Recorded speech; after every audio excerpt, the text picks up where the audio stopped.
Gowri's cook ട്യൂബിലേക്ക് എല്ലാവർക്കും സ്വാഗതം. ഇന്ന് വെള്ളക്കടല വെച്ചിട്ടുള്ള ദോശയും തൈര് ചമ്മന്തിയാണ് നമ്മൾ ഉണ്ടാക്കാൻ പോകുന്നത്. വീഡിയോ കാണാം.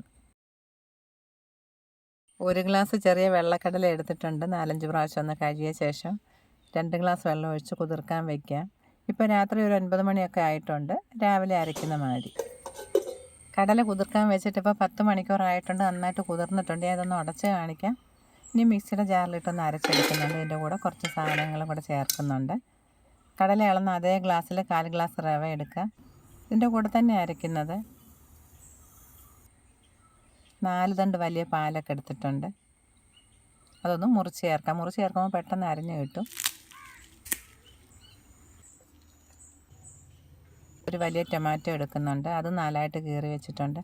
5 പച്ചമുളകും 1 കഷ്ണം ഇഞ്ചി ഒന്ന് മുറിച്ചെടുക്കുക. ഉപ്പുപൊടി 2 ടീസ്പൂൺ. ഇനി കായമാണ് ചേർക്കേണ്ടത്. ഞാൻ കട്ടിക്കായം കലക്കി ഫ്രിഡ്ജിൽ വെച്ചിട്ടുണ്ടായിരുന്നു. അതാണ് ചേർക്കാൻ പോകുന്നത്.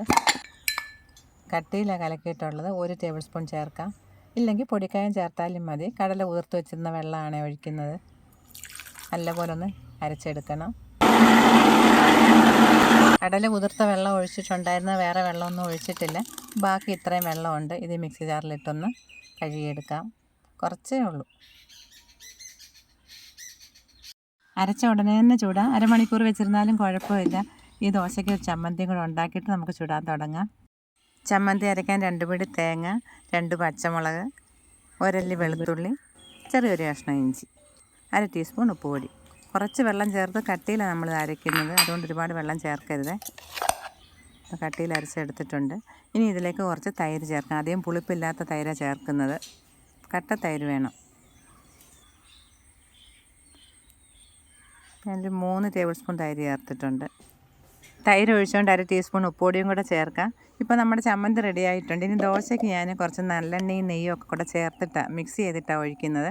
അപ്പോൾ അതെങ്ങനെയാണെന്ന് നോക്കാം. 1 ടേബിൾ സ്പൂൺ നെയ്യ് എടുത്തിട്ടുണ്ട്. ഇതിലേക്ക് കുറച്ച് നല്ലെണ്ണയാണ് ചേർക്കുന്നത്, എള്ളെണ്ണ. ഇഷ്ടമുണ്ടെങ്കിൽ നെയ്യ് തന്നെ ചേർത്തും ചൂടാം. ഇല്ലെങ്കിൽ നല്ലെണ്ണ ചേർത്താലും മതി. ഇതിപ്പോൾ ഞാൻ ഒരുപാടൊന്നും ഒഴിക്കത്തില്ല, വളരെ കുറച്ചേ ഒഴിക്കുന്നുള്ളേ. ഈ ദോശ നമുക്ക് കട്ടിയിലും ചൂടാം, കട്ടി കുറച്ചും ചൂടാം. ഇപ്പോൾ ഞാൻ കട്ടി കുറച്ചാണ് ചൂടാൻ പോകുന്നത്. കല്ല് നന്നായി ചൂടായി കഴിഞ്ഞപ്പോൾ ഫ്ലെയിം കുറച്ച് മീഡിയം ഫ്ലെയിമിലാക്കിയിട്ടാണ് വെച്ചിട്ടുണ്ടായിരുന്നു. അതിന് ശേഷം മാവ് ഒഴിച്ചു. ഇനി ഇതിലേക്ക് നമ്മൾ മിക്സ് ചെയ്ത് വെച്ചിരിക്കുന്ന നെയ്യും എണ്ണയും കൂടെ ചേർക്കാം. 2 ടീസ്പൂണേ ചേർക്കുന്നുള്ളൂ, ഒരുപാടൊന്നും ചേർക്കുന്നില്ല. ഇപ്പോൾ ഒരു ഭാഗം വെന്തിട്ടുണ്ട്. നമുക്ക് ഈ മാവ് കാണുമ്പോൾ മനസ്സിലാവും. ഒരു 3-4 മിനിറ്റ് മതിയാവും. അപ്പോഴത്തേക്കും നോക്കും.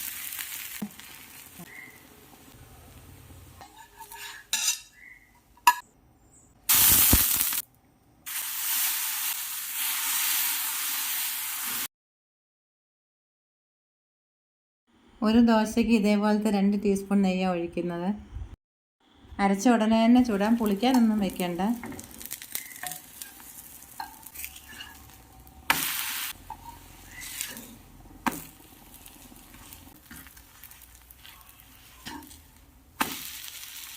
ബാക്കിയുള്ളത് ഇതുപോലെ ചുട്ടെടുക്കാം. നല്ല സോഫ്റ്റായിട്ടുള്ള ദോശയാണ്. കഴിക്കാൻ നല്ല ടേസ്റ്റും ഉണ്ട്.